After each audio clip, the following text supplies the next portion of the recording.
D'ici une vingtaine d'années, l'automatisation risque de frapper tous les secteurs de l'économie et signer la mort de l'emploi. Comment un jeune diplômé doit-il appréhender son avenir? Est-il possible de tirer parti de cette immense transformation? Avec nous pour en parler, Bernard Stiegler.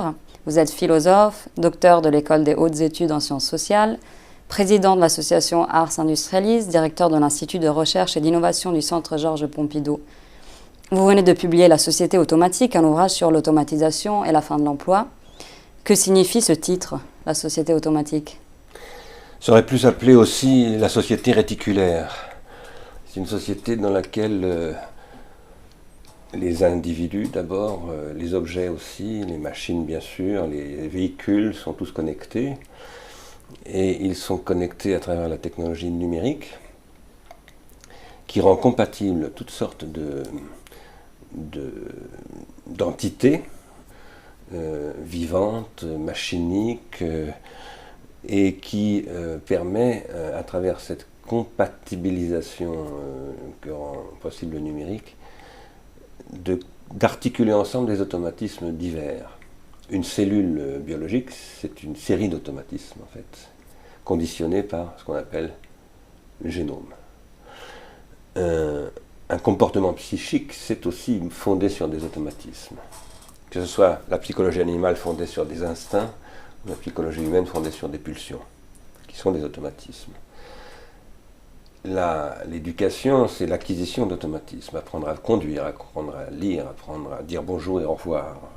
Toutes les règles sociales sont des automatismes.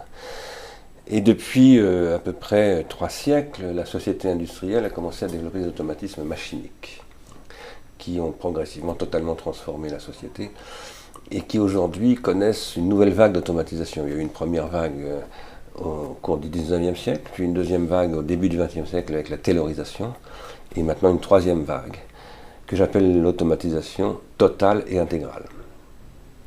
Et est-ce que la France a pris la mesure de cette grande transformation? J'ai bien peur que non.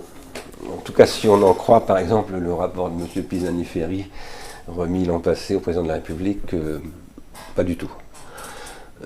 Il commence à y avoir une prise de conscience. Des entrepreneurs, des chefs d'entreprise s'en préoccupent, des syndicalistes s'en préoccupent. J'ai été invité cet été par la CFDT sur ce sujet. De grands économistes aussi, comme Daniel Cohen, maintenant en parle beaucoup. Jacques Attali vient de faire, j'y ai participé d'ailleurs, son forum d'économie positive autour de cette question.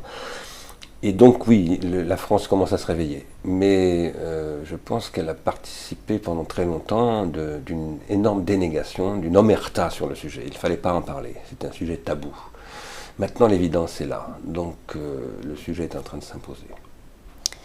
Et vous affirmez également que la fin de l'emploi, c'est aussi le début du travail, c'est-à-dire qu'il faut se réjouir de la fin de l'emploi? Oui, je pense que si nous sommes capables d'inventer un nouveau modèle macroéconomique, car c'est une nécessité absolue, si la confirmation des chiffres donnés par exemple par Roland Berger en France, d'ici à 10 ans, 3 millions d'emplois seront perdus. C'est un scénario optimiste par rapport aux autres études.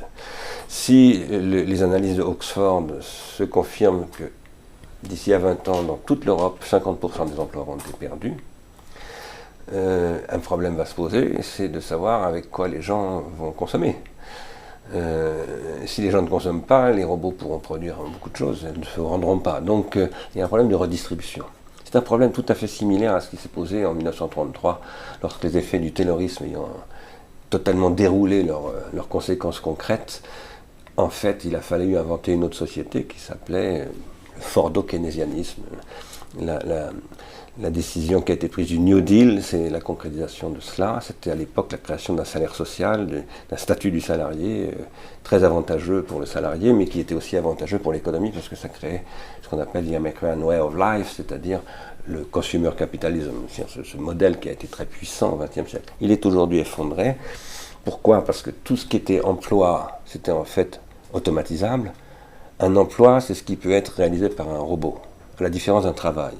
Un travail n'est pas réalisable par un robot. Jamais Picasso ne sera remplacé par un robot. Picasso travaille. Un médecin qui fait vraiment son métier travaille. Un artisan aussi qui fait vraiment son métier travaille. Ils produisent ce qu'on appelle depuis une centaine d'années, de la négantropie. C'est-à-dire qu'ils produisent de l'improbable, de l'imprévisible, de l'incalculable. Ce qu'on appelle aussi en théorie des systèmes des bifurcations. Les robots permettent de faire des choses extraordinaires, mais toujours dans le calculable. Tout ce qui est calculable est automatisable, et tout l'emploi est automatisable de ce fait.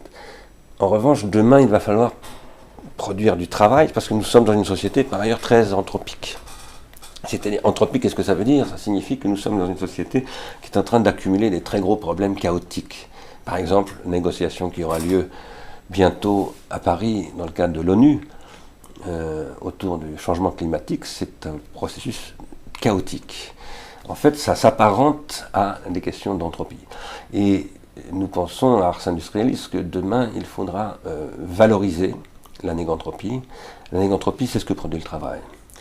Donc l'avenir est au travail, mais c'est un travail qui se fera éventuellement hors salariat, ce qui ne veut pas dire dans des conditions Uber, d'ubérisation, parce qu'Uber c'est de l'hyperprolétarisation, c'est du sous-emploi.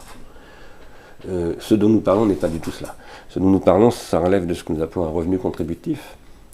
C'est aussi ce que préconisent Daniel Cohen et Jacques Attali d'ailleurs, c'est-à-dire l'extension du régime des intermittents du spectacle à toutes les activités qui produisent de la valeur négantropique, c'est-à-dire de la valeur véritablement non productible par des robots. Merci Bernard Stiegler. On peut retrouver l'intégralité de cet entretien sur les pages campus du monde.fr.